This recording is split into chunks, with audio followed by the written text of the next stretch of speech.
Hi friends, நான் என்ன அப்படின்னாச்சுன்னா நாளைக்கு வந்து என்னுடைய லிகமெண்ட் ஏசியில் வந்து ஃபுல் டியர் ஆயிடுச்சு.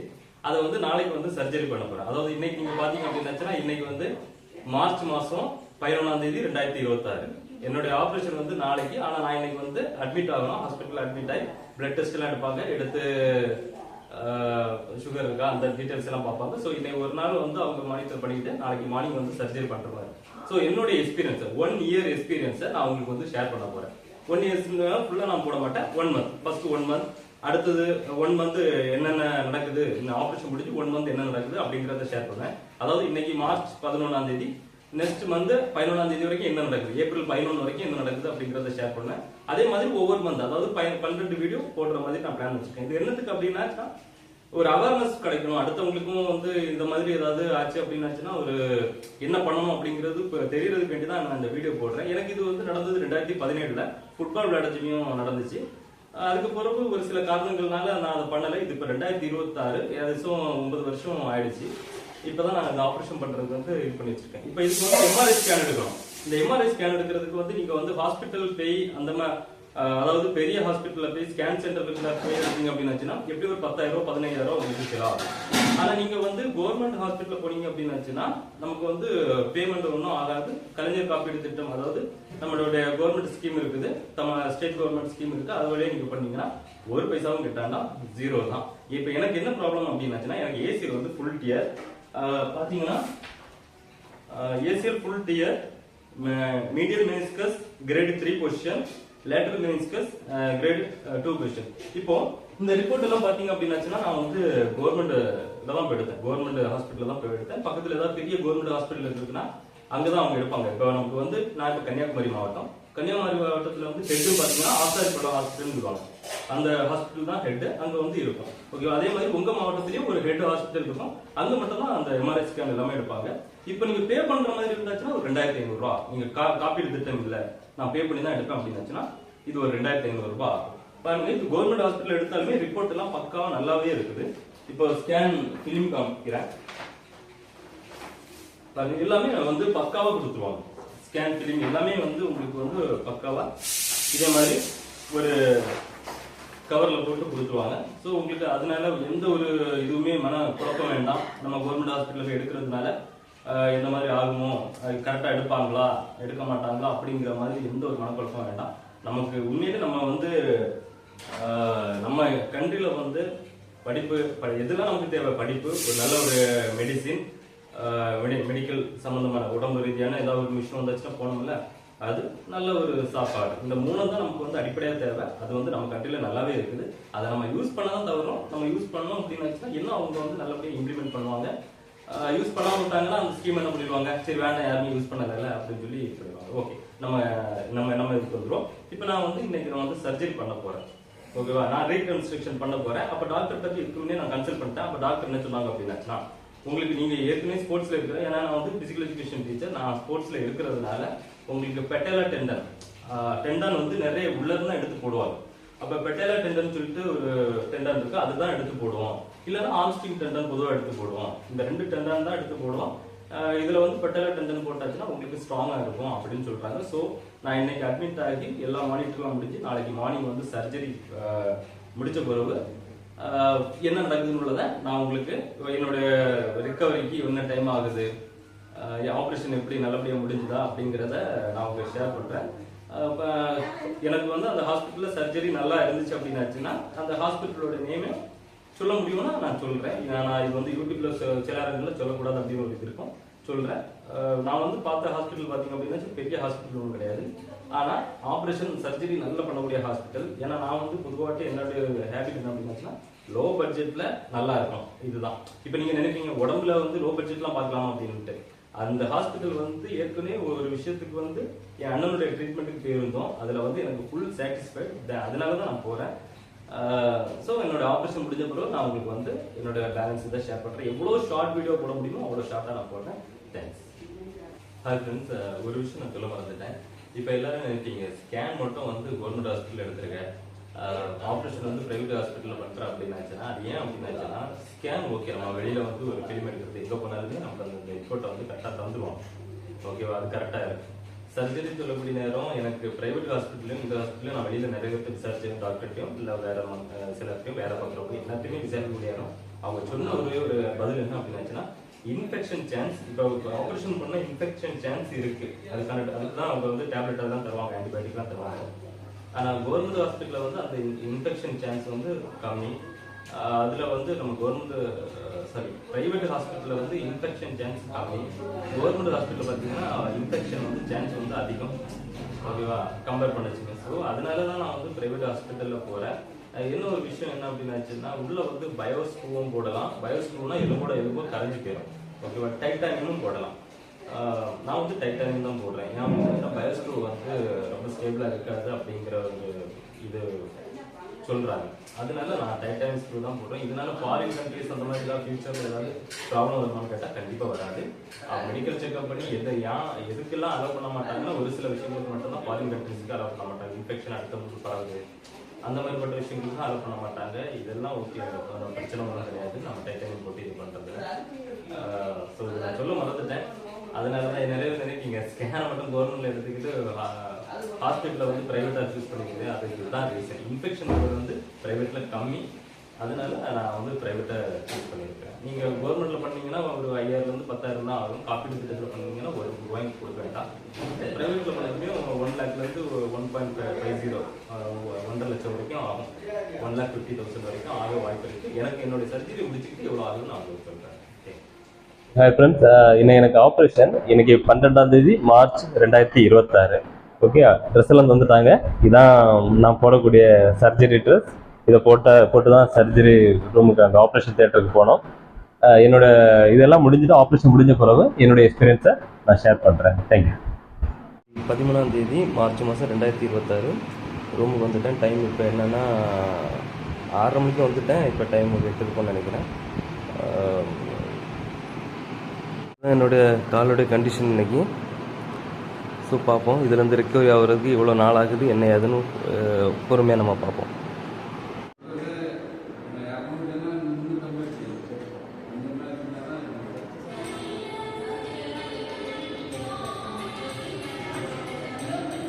ஹாய் ஃப்ரெண்ட்ஸ், என்னோட எனக்கு வந்து ஆப்ரேஷன் முடிஞ்சு 11 நாள் ஆச்சு. அதாவது போன வாரம், அதாவது இது மார்ச் மாதம், சரியா, இது மார்ச் 2026.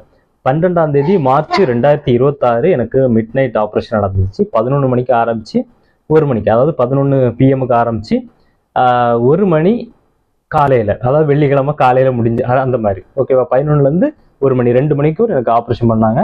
கொஞ்சம் ரொம்ப டைம் எடுத்து ரொம்ப கிளியராக பண்ணாங்க.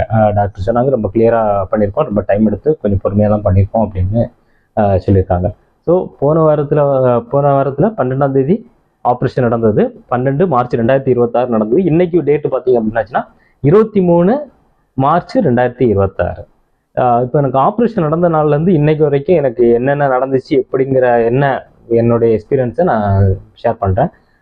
ஃபர்ஸ்ட் என்ன அப்படின்னாச்சுன்னா, ஒரு டெஸ்ட் எடுத்துட்டாங்க. இப்போ நான் மார்னிங் வேலைக்கிழமை மார்னிங்குமே அட்மிட் பண்ணிட்டேன். அப்போ சுகர் டெஸ்ட்டு, எல்லா டெஸ்ட்டுமே, பிளட் டெஸ்ட்டை பொறுத்த வரைக்கும் எல்லாமே எடுத்துட்டாங்க. எல்லா ஃபங்க்ஷனும் கரெக்டாக இருக்குதா அப்படிங்கிற ஒரு டெஸ்ட் எடுத்துட்டாங்க.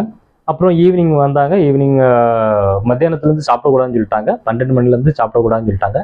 12 12 மணிலேருந்து சாப்பிடக்கூடாதுன்னு சொல்லிட்டாங்க. ஏன்னா நைட்டு ஆப்ரேஷன் இருக்குது, அதனால சாப்பிடக்கூடாது, தண்ணி கூட குடிக்கக்கூடாது அப்படின்ட்டாங்க. கொஞ்சம் ஃபாஸ்டிங்கில் இருக்கிற மாதிரி இருங்க அப்படின்ட்டு. சரி ஓகே அப்படின்ட்டேன். அதுக்கு பிறகு 6 மணி, ஈவினிங் 6 மணிக்கு டெஸ்ட் பண்ணாங்க. அதாவது அனஸ்தீசியாவை லைட்டாக கையில் போட்டு பார்த்தாங்க, அது நமக்கு அலர்ஜி தான் ஆகுதான்னு. அது அலர்ஜி ஒன்றும் ஆகலை. ஓகே ரைட், எல்லாம் ஓகே. 10 மணிக்கு ஆப்ரேஷன் தியேட்டருக்குள்ளே போனேன். 10 மணிக்கு போன பிறகும் ஒரு 11 மணிக்கு தான் ஸ்டார்ட் பண்ணாங்க. 11 மணிக்கு கரெக்டாக 11 மணி அந்த டைமில் அனஸ்தீசியா போட்டாங்க. அனஸ்தீசியா நமக்கு பேக் இதில் தான் போடுவாங்க. நம்ம பயப்படுறதுக்கு அவசியமே கிடையாது. என்ன அப்படின்னாச்சுன்னா, நானும் என்ன ஆச்சு அப்படின்னாச்சுன்னா, கொஞ்சம் பெயினாக இருக்குமோ, சரி என்ன இருந்தாலும் எறும்பு கடிச்ச மாதிரி ஒரு பெயின் இருக்கும், அட்ஜஸ்ட் பண்ணி தான் ஆகணும் அப்படின்னு நான் நினச்சேன். இந்த தலகாணி இருக்குல்ல, இந்த தலகாணி மாதிரி ஒன்றை இந்த மாதிரி பிடிச்சிக்கிட்டு இப்படி நல்லா கெட்டி பிடிச்சிட்டு இப்படி இருந்துட்டேன். அனஸ்தீசியா போடுறதுக்கு முன்னாடி அதில் ஜெல்லு மாதிரி நுது தடவுனாங்க, அது பெயின் இருக்காது அப்படின்ட்டு. அதாவது அனஸ்தீசியா போடுறதுக்கு முன்னாடினா ஒரு 7 மணி 8 மணி அந்த டைமுக்கே தடவிட்டாங்க. பின்னாடி ஜெல்லு மாதிரி தடவி ஒரு பேஸ்ட் மாதிரிலாம் ஒட்டி விட்டுருந்தாங்க அந்த முதுகில். அப்போ அது பெயினை கொஞ்சம் கம்மி பண்ணோம் அப்படின்னாங்க. இது 8 மணிக்கு நடந்தது. அப்புறம் 10 மணிக்கு போல் அந்த பிளாஸ்டர் எல்லாம் ரிமூவ் பண்ணிவிட்டு திரும்பி நிலமை ஜெல்லு நிலமை தடவுனாங்க சின்னதாக. அந்த இடத்துல எந்த இடத்துல இன்ஜெக்ஷன் போடுவாங்களோ அந்த இடத்துல தடவுனாங்க. நானும் எறும்பு கடிச்ச மாதிரி வலிக்கும் அப்படின்ச்சேன். அந்த வலி கூட இல்லை, சுத்தமாக பெயினே தெரியலை. இன்ஜெக்ஷன் போட்ட பிறகும் போட்டு முடிச்சிட்டிங்களான்னு தான் கேட்டேன். அந்த மாதிரி தான் எனக்கு அந்த பெயின் இருந்துச்சு, பெயினே தெரியலை. அதுக்கப்புறம் என்ன அப்படின்னாச்சுன்னா ஒரு 10 நிமிஷத்தில் காலை தூக்க சொன்னாங்க. என் காலை என்னால் தூக்கவே முடியாது, விரலை கூட அசைக்க முடியல, கால் விரலை கூட அசைக்க முடியல. உடனே அவங்க என்ன பண்ணிட்டாங்க அப்படின்னாச்சுன்னா கண்ணை க்ளோஸ் பண்ணுற மாதிரி ஒரு துணியை எடுத்து இது பண்ணிட்டாங்க. ஆப்ரேஷன் ஸ்டார்ட் பண்ணாங்க. சவுண்டெல்லாம் கேட்டுச்சு.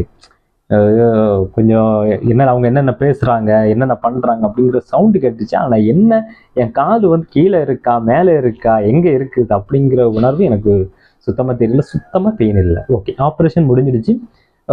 கரெக்டாக 1 மணிக்கு ஆப்ரேஷன் முடிஞ்சு 1:15 அந்த மாதிரி அந்த டைமில் ஐசியூ வார்டுக்கு இது பண்ணிட்டாங்க. அதாவது 13ஆம் தேதி ஏர்லி மார்னிங் வெள்ளிக்கிழமை ஐசியூ வார்டுக்கு இது பண்ணிட்டாங்க. ஏன்னா மிட் நைட் 11 மணிக்கு தொடங்குறாங்க, தொடங்கி 1 மணிக்கு முடிக்கிறாங்க. 1:15க்கு ஐசியூ வார்டுக்கு ஷிஃப்ட் பண்ணிட்டாங்க. அன்னைக்கு ஃபுல்லாக அந்த வெள்ளிக்கிழமை ஃபுல்லாக ஐசியூ வார்டில் தான் இருந்தேன். வெள்ளிக்கிழமை ஈவினிங் 6 மணிக்கு தான் ரூமுக்கு மாற்றினாங்க. அந்த ஐசியூ வார்டில் இருக்கக்கூடிய நேரம் கொஞ்சம் ஒரு மத்தியானம் ஒரு 12 மணிக்கு மேலே கொஞ்சம் பெயின், அனஸ்தீசியாவோட இதெல்லாம் டவுன் ஆன உடனே எனக்கு பெயின் கொஞ்சம் இதாக ஆரம்பிச்சு. அப்போ டாக்டர்கிட்ட சொன்னேன். அப்போ அவங்க வந்து அதுக்கான ஒரு மருந்தை வந்து நமக்கு குளுக்கோஸ் மேலே மட்டும் போட்டாங்க. திரும்பி நல்லா தூக்கம் வந்துச்சு, நல்லா தூங்கிட்டேன். அதுக்கு பிறகு ரூமுக்கு ஷிஃப்ட் பண்ணாங்க. வெள்ளிக்கிழமை 13ஆம் தேதி ஈவினிங் 6 மணிக்கு போல் ஷிஃப்ட் பண்ணாங்க. சனி, ஞாயிறு, திங்கள் இந்த 3 நாள் வந்து ஹாஸ்பிட்டலில் தான் இருந்தேன். அவங்க சனிக்கிழமை போகலாம் அப்படின்னு நாங்கள் டிஸ்சார்ஜ் பண்ணிக்கோங்க அப்படி டிஸ்சார்ஜ் இது பண்ணிக்கலாம், நீங்கள் போகலாம் அப்படின்னாங்க. நான் இல்லை வேண்டாம், 2-3 நாள் இருந்துட்டு நான் கிளம்புறேன் அப்படின்ட்டு திங்கக்கிழமை தான் கிளம்புனேன். திங்கக்கிழமைன்னு சொன்னால் 16ஆம் தேதி 16ஆம் தேதி நான் டிஸ்சார்ஜ் ஆனேன். அந்த 16ஆம் தேதி வரைக்கும் எனக்கு அங்கே வந்து குளுக்கோஸும் வேறு மருந்துகளும் வந்து ட்ரிப்பில் போட்டதுனால எனக்கு பெயின் பெரிய அளவில் தெரியலை. நான் சனிக்கிழமை நடக்க ஆரம்பிச்சிட்டேன். சனிக்கிழமை டாக்டர் நடக்க சொல்லிட்டாங்க, நடங்க ஒன்றும் பிரச்சனை இல்லை அப்படின்ட்டு. நான் சனிக்கிழமை நடக்க ஆரம்பிச்சிட்டேன். ஒரு 2-3 எக்ஸசைஸ் அன்றைக்கே சொல்லி வந்தாங்க சனிக்கிழமை, இந்த எக்ஸசைஸை நீங்கள் அடிக்கடி பண்ணுங்க அப்படின்ட்டு. அதுவும் நான் இப்போ வரைக்கும் பண்ணிட்டு தான் இருக்கேன், நடந்துட்டு தான் இருக்கேன். நான் அந்த வாக்கர் யூஸ் பண்ணி தான் நடந்துட்டுருக்கிறேன். சப்போர்ட் கண்டிப்பாக வேணும். இந்த வாக்கர் யூஸ் பண்ணி தான் நான் நடந்துட்டுருக்கிறேன். கொஞ்சம் எக்ஸசைஸை பண்ணிட்டு தான் இருக்கிறேன். அப்புறம் 16ஆம் தேதி டிஸ்சார்ஜ், அதாவது திங்கக்கிழமை டிஸ்சார்ஜ் ஆகிடுச்சு. அதுக்கு டிஸ்சார்ஜ் பண்ணதுமே சொன்னாங்க நீங்கள் வெள்ளிக்கிழமை திரும்ப வரணும் அப்படின்ட்டு. நான் வெள்ளிக்கிழமை போன நேரத்தில் சப்போர்ட் ஒன்று இருந்துச்சு, அந்த சப்போர்ட்டையும் எடுத்துட்டாங்க. இப்போ அன்னைக்கு என்ன சொன்னாங்க அப்படின்னாச்சுன்னா வெள்ளிக்கிழமை என்ன சொன்னாங்க அப்படின்னாச்சுன்னா வெள்ளிக்கிழமைனா 20ஆம் தேதி மார்ச் 2026 அன்னைக்கு என்ன சொன்னாங்க அப்படின்னாச்சுன்னா நீங்கள் இன்னும் ஒரு 5 நாள் கழிச்சு வாங்க, வந்தாச்சுன்னா நமக்கு வந்து ஸ்டிச்சிங் எடுத்து விட்டுறலாம், அந்த ஸ்டிச்சிங் கொஞ்சம் போட்டு விட்ருக்காங்க, அதை எடுத்து விட்டுறலாம் அப்படின்னாங்க. அப்போ இனி வரக்கூடிய புதன்கிழமை நான் போகணும். வரக்கூடிய புதன்கிழமைனா 25ஆம் தேதி நான் போகிறேன். 25 மார்ச் போகிறேன் ஸ்டிச்சிங் எடுக்கிறதுக்கு. ஓகேவா, இவ்வளோதான் நடந்துச்சு. வீட்டுக்கு வந்த பிறகு அந்த ட்ரிப் ஒன்றும் போட மாட்டாங்க இல்லை, கொஞ்சம் பெயினாக தான் இருந்துச்சு. எந்திரிச்சு நடக்க ஜிமியும் அது எவ்வளோ நாள் இருந்துச்சுன்னா ஒரு 4 நாள் இருந்துச்சு. திங்கக்கிழமைனா நான் திங்கக்கிழமை டிஸ்சார்ஜ் பண்ணி வந்தேன்னா செவ்வாய், புதன், வியாழன், வெள்ளி வரைக்கும் அடுத்த ஹாஸ்பிட்டல் போன வரைக்கும் கொஞ்சம் பெயின் இருந்துச்சு. வெள்ளிக்கிழமை வரைக்கும்.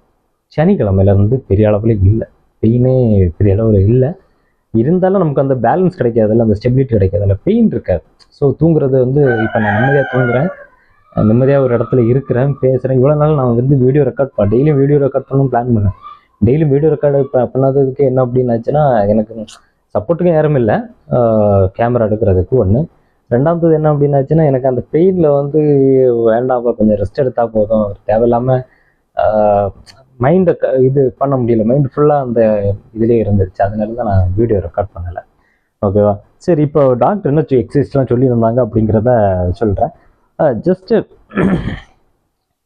இது டோவை வந்து எக்ஸ்டென்ஷனும் ஃப்ளெக்ஷன் பண்ணுறது மாதிரி இந்த மாதிரி ஒரு எக்ஸசைஸ். இது வந்து டெய்லி ஒரு 250 வாட்டி சொன்னார். 250 வாட்டி செய்யணும் அப்படின்னு. நான் 250 வாட்டி செய்யலை, ஒரு 100 அந்த மாதிரி தான் நான் பண்ணிகிட்ருக்கிறேன்.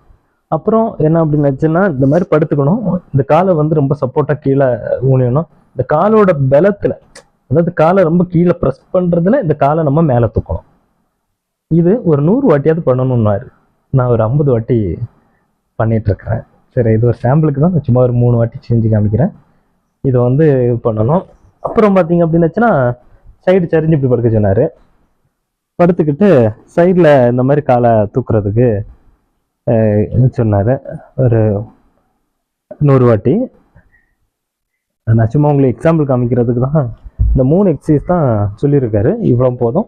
அப்புறம் அடிக்கடி வாக் பண்ணுங்க, ஒரு இடத்துல சும்மா உட்காந்துடாதுங்க அப்படின்னு சொல்லி இது பண்ணாங்க. இன்னையோட எனக்கு ஆப்ரேஷன் முடிஞ்சு 11 நாள் ஆச்சு. ஆப்ரேஷன் பண்ணுறதுக்கும் பயப்படக்கு ஒன்றுமே இல்லை. ஆப்ரேஷன் பண்ணால் தான் நமக்கு அதுக்கு பிறகு ரிக்கவரி, நம்மளோட பழைய ஸ்போர்ட்ஸுக்கு நம்ம வர முடியும். பழைய மாதிரி நம்மளால் விளையாட முடியும், ஓட முடியும், சம்பள முடியும். அதனால வந்து ஆப்ரேஷன் பண்ணிக்கிட்டு நம்ம ஒரு கண்டிப்பாக ஒரு 2 வாரம் கஷ்டம்தான். ஓகேவா? இது எனக்கு 2வது வாரம், 2 வாரம் இல்லை, 1 வாரம் தான். ஓகே, 1 வாரம் கஷ்டம்னு வைங்களாம். அதுக்கப்புறம் ஏன்னா எனக்கு வெள்ளிக்கிழமை காலையில் ஆப்ரேஷன் நடந்துச்சு. ஓகேவா? வெள்ளிக்கிழமை காலையில், அடுத்த வெள்ளிக்கிழமைக்குள்ளாடி எனக்கு ஓகே. அதுக்கப்புறம் அந்த பெயின் ஒன்றுமே இல்லை எனக்கு. நான் ரொம்ப கிளியராக தான் இருக்கிறேன், எனக்கு பிரச்சனை ஒன்றுமே இல்லை. ஸோ ஒரு வாரம் தான் நமக்கு கஷ்டம். அந்த 1 வாரத்தை நம்ம இது பண்ணுற ஆப்ரேஷன் கஷ்டமே கிடையாது. ஆப்ரேஷன் டைமில் உங்களுக்கு ஒன்றுமே ஃபீல் ஆகாது. அது பாட்டுக்கு நடக்கும், என்னதோ ஒன்று நடக்கும். அதுக்கப்புறம் ஒரு வாரத்துக்கு கொஞ்சம் கஷ்டமாக இருக்கும், ரொம்ப எல்லாம் இல்லை, நம்மளால் முடியும். அந்த மாதிரிப்பட்ட ஒரு கஷ்டம் தான்.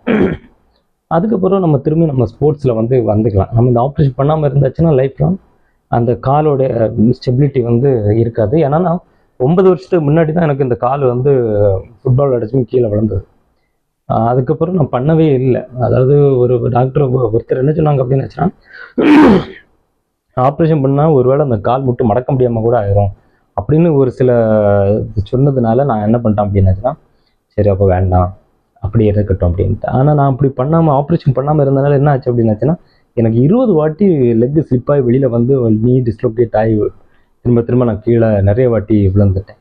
லாஸ்ட்டாக 2024 டிசம்பர் மாதம் நடந்த பிறகு தான் கால் முட்டு வெளியே வந்து கீழே விழுந்துட்டேன், விலைக்கு டிஸ்லோகேட் ஆகி. அப்புறம் தான் நான் ஃபீல் பண்ணேன், இது நம்ம விடக்கூடாது, நம்ம வந்து இருக்கிறதுக்கு ஏதாவது ஒரு சொல்யூஷன் பண்ணணும் அப்படின்னு சொல்லிட்டு நான் வந்து முயற்சி பண்ண ஜிமியல் தான். அது வந்து ஒன்றுமே இல்லை, நான் அது தெரியாமல் இருந்துட்டேன். ஏசிஎல் டியரை வந்து நம்ம இது பண்ணியாச்சுன்னா ஒன்றுமே இல்லை அப்படின்னு. இன்னொன்று என்னென்னா, நான் அது ரொம்ப நாள் லாங் ரெஸ்ட் கொடுத்தா கிளியர் ஆயிரும்னு நினச்சேன். நான் வந்து ஏன்னா அந்த நேரம் எம்ஆர்ஐ ஸ்கேன் எடுக்கலை. அந்த டைமில் எம்ஆர்ஐ ஸ்கேன்லாம் 2024 தான் எடுத்தேன். அப்போ அந்த எம்ஆர்ஐ ஸ்கேன் எடுக்காதனால நான் என்ன நினச்சேன் அப்படின்னாச்சுன்னா, எனக்கு ஃபுல் டியர் இல்லை போல், கிரேடு 2 பொசிஷனாக இருக்கும், ஒரு வேளை லைட்டாக 50% டியர் ஆகிருக்கும், கிளியர் ஆயிரும் அப்படின்னு உள்ள ஒரு கான்ஃபிடென்ட்லேயே இருந்துட்டு. அதுக்கப்புறம் தான் எனக்கு புரிஞ்சு, ஏன்னா ரொம்ப லாங் அது 2 வருஷத்துக்கு பிறகு திரும்பி நீ டிஸ்லோகேட் ஆகுதுன்னா அப்போ அது வந்து கிளியர் ஆகிறதுக்கு வாய்ப்பு இல்லை. ஏன்னா 2022 சம்திங்கில் லாஸ்ட்டாக ஆனது.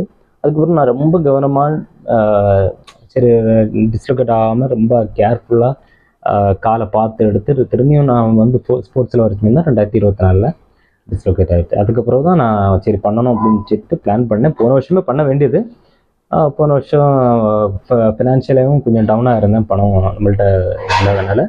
சரி ஓகே, நம்ம கொஞ்சம் பொறுமையாக பண்ணிக்கலாம், அடுத்த வருஷம் கொஞ்சம் பணத்தை சேர்த்து வச்சு பண்ணிக்கலாம்னு சொல்லிட்டு இந்த வாட்டி பண்ணியிருக்கேன். ஸோ இந்த ஆப்ரேஷனை பொறுத்த வரைக்கும் பெரிய ஆப்ரேஷன் ஒன்றும் கிடையாது. அதுக்குள்ளே எனக்கு மொத்த செலவு எவ்வளோ ஆச்சு அப்படின்னா 1,05,000 ரூபா ஆயிடுச்சு. 5,000க்கு ஒரு 200 ரூபா 300 ரூபான்னு கம்மியாக தான். ஓகேவா? 1,05,000 இதோடையும் கம்மியாக ஆயிருக்கும். ஒரு சில டெஸ்ட் எடுத்தனால எக்ஸ்ட்ரா ஒரு டவுட்டில் 2-3 டெஸ்ட் எடுத்தாங்க. அதனால அதில் கொஞ்சம் ஒரு ஒரு ஒரு 3,000-4,000 ரூபா வந்து போயிடுச்சு. 1 லட்சம் வைங்களாம், 1 லட்சத்துக்கு தான் இது. நான் எங்கே ஆப்ரேஷன் பண்ணேன் அப்படின்னாச்சுன்னா, சென்ட் சேவியர் ஹாஸ்பிட்டல், சுங்காங்கடை, கன்னியாகுமரி மாவட்டம். இங்கே நல்ல உண்மையிலே சூப்பர். எனக்கு எந்த இதுலேயுமே வந்து இந்த ஹாஸ்பிட்டலுக்கு வந்துட்டோமே, தெரியாமல் வந்துட்டோமோ அப்படின்னு எனக்கு நான் நினைக்கவே இல்லை. ஏன்னா வந்து ஸ்டார்டிங் டு லாஸ்ட் வரைக்கும் வந்து அவங்க வேலை பார்த்த அந்த நர்ஸ் சிஸ்டர்ஸ் எல்லாருமே அவங்களும் நம்மளை வந்து கவனிக்கிறது, அதுக்கப்புறம் அவங்க வந்து நம்மள்கிட்ட வந்து மோட்டிவேட் பண்ணுறது. டாக்டர்ஸ் எனக்கு ட்ரீட்மெண்ட் பண்ண வந்து மோகன்குமார் டாக்டர். அவர் வந்து என்கிட்ட சொன்னது என்ன அப்படின்னு வச்சுன்னா, சனிக்கிழமை வந்து பேண்டேட் போடுறாரு, வெள்ளிக்கிழமை ஆப்ரேஷன் முடிஞ்சு சனிக்கிழமை வந்து பேண்டட் அதை மாத்துறாரு, ட்ரெஸ்ஸிங் பண்ணுறாரு. பண்ணக்கூடிய நேரம் பண்ணி முடிச்சுட்டு சரி வா எந்திரிங்கடா அப்படின்ட்டாரு. நான் இல்லை டாக்டர் எப்படி எந்திரிச்சுனா, ஐயோ என்னையா பேசுகிற, எந்திரிச்சு நடையா, நீ ஸ்போர்ட்ஸ் பர்சன் தானே அப்படின்னு சொல்லி ரொம்ப இதாக பேசக்கூடிய நேரம் அது கொஞ்சம் ஒரு மோட்டிவேட்டாக இருந்துச்சு. நம்ம ஸ்போர்ட்ஸ் பர்சன் சொல்லி நம்ம ஸ்போர்ட்ஸ் பர்சன் தானே எந்திரிச்சு நடையா அப்படின்னு சொல்லி சின்ன அப்படி. அப்போ அது ஒரு சின்ன ஒரு மோட்டிவேஷன். எல்லாருமே அந்த வேலை பார்த்து எல்லாருமே வந்து நம்மளை மோட்டிவேட் பண்ணுறது, நம்ம கவனிக்கிறது. அதே போல் டாக்டர் ஒரு சில விஷயங்கள் சொன்னார், இந்தந்த இதெல்லாம் பண்ணக்கூடாது அப்படிங்கிற ஒரு சில விஷயங்கள். அப்படி எல்லாருமே வந்து A to Z வந்து நம்மளை வந்து ரொம்பவே கவனிச்சுக்கிட்டாங்க. நல்ல ஒரு மோட்டிவேஷன் இது பண்ணாங்க, தந்தாங்க. எல்லாத்துலேயுமே பெட்டர் தான் அந்த ஹாஸ்பிட்டல். நம்ம ஓகே, எனக்கு ஃபுல் சாட்டிஸ்ஃபைட், 100% சாட்டிஸ்ஃபைட். ஸோ அதனால தான் நான் வந்து சொல்கிறேன். இப்போ நீங்கள் பக்கத்தில் ஏதாவது மாவட்டத்தில் இருக்கீங்க, இல்லை இந்த மாவட்டத்திலே இருக்கீங்கன்னா கண்டிப்பாக நீங்கள் சென்ட் சேவியர் ஹாஸ்பிட்டல் சுங்காங்கடை கன்னியாகுமரி மாவட்டத்தில் நீங்கள் பண்ணிக்கலாம். எனக்கு 100% சாட்டிஸ்ஃபைட். அதனால் நான் சொல்கிறேன். லோ பட்ஜெட் தான், ரேட் ரொம்ப இல்லை. ஏன்னா வந்து இது வந்து சர்ச்சு பேஸ்டு, சர்ச்சு கீழே இருக்கக்கூடிய ஹாஸ்பிட்டல்னால கொஞ்சம் நமக்கு இது பண்ணுவாங்க, அமௌண்ட் எல்லாம் கொஞ்சம் ரெடியூஸ் பண்ணுவாங்க. ஸோ அது நமக்கு கொஞ்சம் பெனிஃபிட்டாக இருக்கும். ஓகே, இது இப்போ எனக்கு 11 நாள் ஆயிடுச்சு. இவ்வளோ நாள் என்னென்ன நடந்துச்சு என்னோட எக்ஸ்பீரியன்ஸை நான் ஷேர் பண்ணியிருக்கேன். இனியும் 20 நாள் பேலன்ஸ் இருக்குது. இந்த ஒரு மாத தொகுப்பை நான் ஒரு வீடியோவை நான் இதில் போட போகிறேன். Okay, thank you friends. என்னோட எனக்கு ஆப்ரேஷன் முடிஞ்சு ஒரு மாதம் ஆயிடுச்சு. அதாவது போன மாதம் மார்ச் மாதம் வந்து 13 வந்து ஏர்லி மார்னிங் ஆப்ரேஷன் பண்ணாங்க. இன்றைக்கி வந்து பார்த்திங்கன்னா ஏப்ரல் 12. இதுக்கிடையில் என்னென்ன நடந்துச்சு அப்படின்னாச்சுன்னா மார்ச் 25 வந்து எனக்கு வந்து ஸ்டிச்சிங்கை ரிமூவ் பண்ணிட்டாங்க. எனக்கு ஸ்டிச்சிங் போட்டிருந்தாங்கல்ல, அதை ரிமூவ் பண்ணிட்டாங்க. அப்படின்னா 12 நாள் 13 டேஸில் ரிமூவ் பண்ணிட்டாங்க. அதுக்கு பிறகு கொஞ்சம் எக்ஸசைஸ் பண்ண சொன்னாங்க, ஃபிசியோதெரப்பிலாம் கொஞ்சம் பண்ண சொன்னாங்க. அதாவது நம்மளாட்டே ஓனாக எக்ஸசைஸ் பண்ணிக்கணும் பண்ண சொன்னாங்க. பண்ணிட்டு தான் இருந்தேன். அப்போ அந்த 25ஆம் அப்புறம் ஒரு 30ஆம் தேதி நீங்களா 31ஆம் தேதி இந்த டைமில் கொஞ்சம் ஹெவியாக பண்ணுன்னு நினைக்கிறேன். என்ன ஆயிடுச்சுன்னா கால் கொஞ்சம் வீக்கம் போட்டுடுச்சு, ஸ்வெல்லிங் ஆகிடுச்சு, பெயினும் கொஞ்சம் ஜாஸ்தி ஆகிடுச்சு. திரும்ப ஹாஸ்பிட்டலில் போய் ட்ரிப்பெல்லாம் போட்டு அந்த பெயின் கில்லர் ரிலீஃப் ஆகுறதுக்கான ட்ரிப்பெல்லாம் போட்டு எடுத்து திரும்பியும் வீட்டுக்கு வர மாதிரி ஆகிடுச்சு. அது கொஞ்சம் ஹெவியாக பண்ணிட்டு இருந்தீங்க. ஆனால் அதனால ப்ராப்ளம் ஒன்றும் இல்லை. அதுக்கப்புறம் 2 நாள் ரெஸ்ட் எடுத்தேன். திரும்பியும் வந்து ஃபிசியோதெரப்பி பண்ண ஆரம்பிச்சிட்டேன். அது ஓகே. அப்போ இப்போ நம்ம வந்து ஃபிசியோதெரப்பி பண்ணிட்டு தான் இருக்கிறோம். ஓகேவா? இதில் என்ன அப்படின்னாச்சுன்னா ஒரு 2 நாளுக்கு முன்னாடி இந்த பேண்ட் இது சப்போர்ட்டை இந்த நீ சப்போர்ட்டை யூஸ் பண்ணாமல் படுத்திருந்தேன் நைட்டு. அப்போ ஒரு வண்டு காலில் உட்காந்துருச்சுன்னு இப்படி படார்னு அசைச்சேன். கால் லைட்டாக ஸ்லிப்பாகி வெளியில் வாரது ஃபீல் ஆச்சு. அப்பவும் ஐயோ இனி திரும்பியும் பெயின் வரும், கொஞ்சம் திரும்பியும் ஹாஸ்பிட்டலுக்கு போக வேண்டியது இருக்கும் அப்படின்னு நான் நினச்சேன்.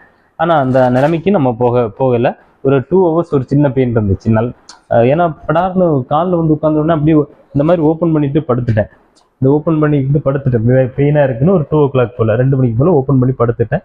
படுத்த உடனே கொஞ்ச நேரத்தில் வண்டு காலில் வந்து உட்காந்துச்சா படார்னு அசைச்சிட்டேன். இந்த காலை இந்த லெஃப்ட் லெக்கை படார்னு அசைச்சிட்டேன். அதில் கொஞ்சம் வெளியில் நீ ஸ்லிப்பாகி லைட்டாக வெளியில் வந்த ஒரு ஃபீல் ஆச்சு. ஓகே, இப்போ எனக்கு இந்த கால் எவ்வளோ மடங்குது அப்படின்னாச்சுன்னா இப்போ ரிமூவ் பண்ண உடனே எனக்கு கொஞ்சம் மடங்குறதுக்கு டைம் எடுக்கும். அதுக்கப்புறம் கொஞ்சம் நல்லா மடங்கும். எனக்கு ஒரு 60 degree தான் மடங்கிச்சு. ஓகே, இப்போ இது போல இல்லை, நான் மடக்கி காமிக்கிறேன்.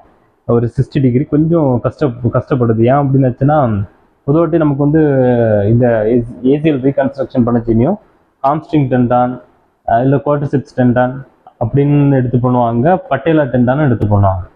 பட்டேலா டெண்டான்னா இந்த போன் இந்த இதுக்கு முன்ன இருக்கக்கூடிய டெண்டான், இந்த இதுக்குள்ள நீ கேப்புக்கும் அது கீழே உள்ள போனுக்கும் கனெக்ட் ஆகக்கூடிய அந்த டெண்டான் எடுத்து பண்ணுவாங்க.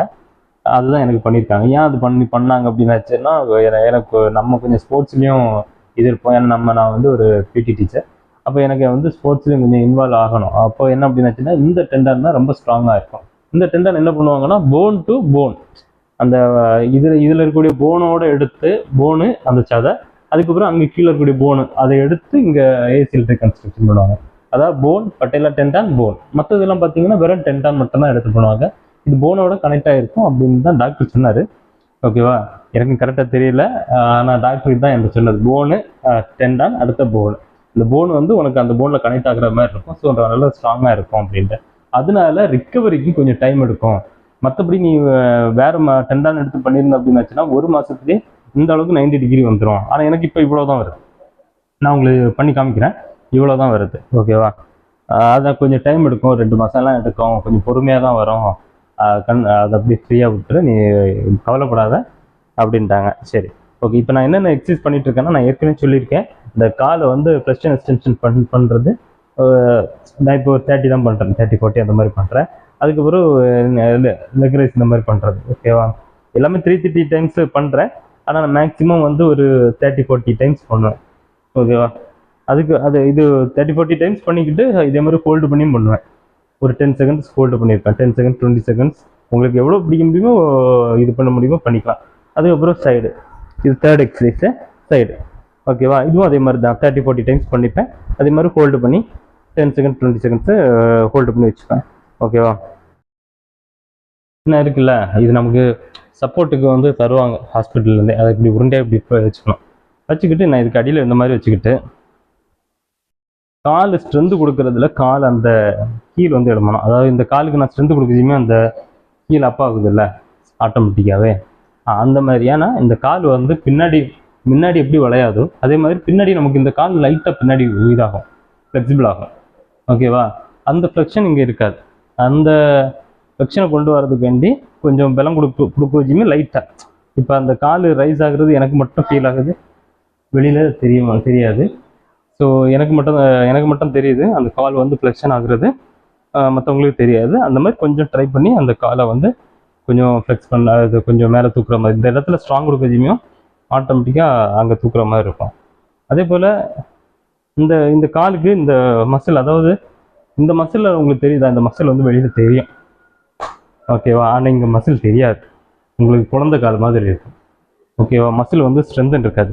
ஸோ இந்த மசிலை வந்து நீங்கள் ஸ்ட்ரென்தன் ஆக்கி வரும். எப்போ இந்த தொடையோட மசில் வந்து ரொம்ப ஸ்ட்ராங் ஆகுதோ அப்போ உங்களுக்கு ஓரளவுக்கு ஸ்டெபிலிட்டி கிடச்சிரும். அதுக்கு பிறகு ஸ்ட்ரென்தன் ரொம்ப முக்கியம். ஓகேவா. அந்த ஸ்ட்ரென்த் வந்து உங்களுக்கு கிடச்சிரும். உங்களுக்கு முட்டு வந்து வந்து டிஸ்லோகேட் ஆகுற ஃபீல் வந்து கொஞ்சம் கம்மியாயிரும். அது ரொம்ப முக்கியம்.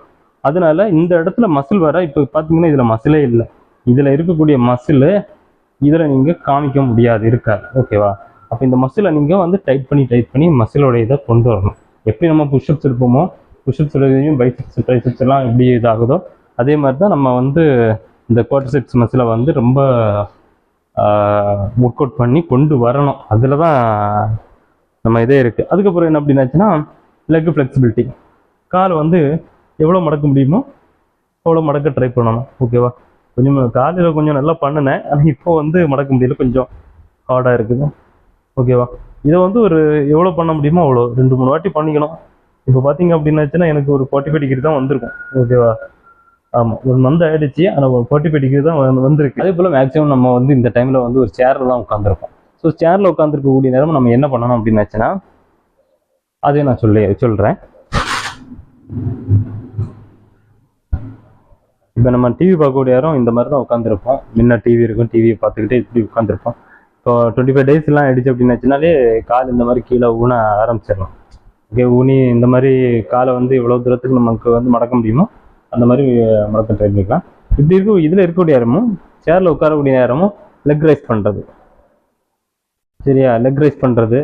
ஒரு இங்கே சேரை முன்ன வச்சுக்கிட்டு இப்போ சேர் அப்படி முன்ன வச்சுக்கிட்டு சேரில் காலை வச்சுக்கிட்டு எவ்வளோ தூரத்துக்கு அந்த பேண்ட் இருக்குல்ல, இந்த பேண்டு, இதை சேரை வச்சுக்கிட்டு அதை அடியில் வச்சுக்கிட்டு இது பண்ணுறது. நம்ம படுத்துக்கிட்டு என்ன பண்ணுறோமோ அதில் எதெல்லாம் வந்து நம்ம இருந்துக்கிட்டு பண்ண முடியுமோ அதை நம்ம பண்ணுறோம். அவ்வளோதான், சிம்பிளாக சொல்லணும்னா லெக் ரைஸ் பண்ணுறது. ஓகே. காலுக்கு இந்த இடத்துக்கு பலம் கொடுத்து லெக் ரைஸ் பண்ணுறது. ஓகே. ஸோ இதெல்லாம் தான் எனக்கு வந்து எக்ஸசைஸ் சொல்லி தந்தது டாக்டர். இதுக்கு மேலேயும் ஏதாவது எக்ஸசைஸ் இருக்கலாம். இப்போ நீங்கள் கன்சல்ட் பண்ணக்கூடிய டாக்டர் வந்து அவங்க ஏதாவது வந்து இந்த மாதிரி பண்ணுங்க அப்படின்னு ஏதாவது சொல்லி தருவாங்க. அவங்களோட கைடன்ஸ் இல்லாமல் எதுவுமே பண்ண வேண்டாம் அப்படின்னு தான் நான் சொல்லுவேன். எல்லாருமே அது வந்து பொதுவாக டாக்டருடைய கைடன்ஸ் இல்லாமல் நம்ம எதுவுமே பண்ணக்கூடாது. டாக்டருடைய கைடன்ஸோட தான் பண்ணணும். ஸோ நான் வந்து எனக்கு எவ்வளோ ரூபாய் ஆச்சு அப்படிங்கிறதும் நான் உங்கள்கிட்ட சொல்லிட்டேன். இப்போ இந்த 1 மாதம் வரைக்கும் என்னென்ன அப்படிங்கிறத முழுசாக சொல்லிட்டேன். நான் எதுவுமே மறக்கலைன்னு தான் நினைக்கிறேன். சப்போஸ் ஏதாவது மறந்துருந்தா கூட அடுத்த ஒரு வீடியோவில் நான் அதை வந்து போடுறேன். எனக்கு 1,05,000 ஆச்சு டோட்டலாக எல்லாமே சேர்த்து. அதுக்கப்புறம் மந்த்லி வீக்லி ஒன்ஸ் வந்து இப்போ போயிட்டுருக்கிறேன். டாக்டரை கன்சல்ட் பண்ணிகிட்ருக்கேன். ஓகே, அதுக்கு எப்படியும் 1000 ருபீஸ் ஆயிரும். டேப்லெட் எழுதி தர்றது, டாக்டரை பார்க்குறது. அதுக்கப்புறம் இங்கேருந்து நம்ம ஒரு ஆட்டோ பஸ் தான் போகணும். நம்ம பஸ்ஸிலலாம் போக முடியாது. பைக்லலாம் போகிறதுக்கு கம்ஃபர்டபுளாக இருக்காது. பைக்கில் போக முடியாது. காரு நமக்கு ப்ரைவசியை வந்து ஒரு கார்லேயோ ஆட்டோலையோ அந்த மாதிரி தான் நம்ம வந்து போக முடியும். ஓகேவா? ஸோ ஓகே, இவ்வளோ தான். இதில் ஏதாவது உங்களுக்கு டவுட் இருக்குது, இல்லை உங்களுக்கு ஏதாவது தெரியும் பிரதர் இதை கூட ஆட் பண்ணலாம், எக்ஸசைஸில் இதை ஆட் பண்ணிக்கலாம், இந்த மாதிரி கூட ஒரு இது இருக்குது, டெக்னிக் இருக்குது, நீங்கள் பட்டலர் டெண்டன் எடுத்து போட்டிருக்கீங்க, இதை விட இப்படி ஒரு இது இருக்குது, எதுனாலும் நீங்கள் ஷேர் பண்ணுங்கள். அது வந்து அடுத்தது இனி வரவங்களுக்கு அது யூஸ்ஃபுல்லாக இருக்கும். கமெண்டில் ஷேர் பண்ணுங்கள், அது யூஸ்ஃபுல்லாக இருக்கும். Okay, thank you. அடுத்து 1 மாதம் உள்ளதை தனியாக ஒரு தொகுப்பாக நான் போடுறேன். அதேபோல் ஒரு விஷயம் கூட சொல்லிக்கிறேன். ஸ்போர்ட்ஸில் இருக்கிறவங்க மேக்ஸிமம் பட்டலர் டெண்டன் அதான ரிக்கவரி ஆகுறதுக்கான டைம் கொஞ்சம் ஃப்ரண்ட்டில் அந்த இது நீ வந்து பெயினாக தான் இருக்கும். ஆனால் அது ரொம்ப ஸ்ட்ராங்காக இருக்கும். உங்களுக்கு திரும்ப வந்து ஏசிஎல் வந்து டியர் ஆகிறதுக்கான வாய்ப்பு வந்து ரொம்ப கம்மியாக இருக்கும். அதனால பட்டலர் டெண்டன் தான் பெஸ்ட். ஏன்னா நான் ஒரு டாக்டர் கன்சல்ட் பண்ணி இது பண்ணலை, ஒரு 2-3 டாக்டர் அப்படி கேட்டு நான் ஸ்போர்ட்ஸில் இருக்கிறேன் என்ன அப்படின்னு சொல்லிக்கணும்.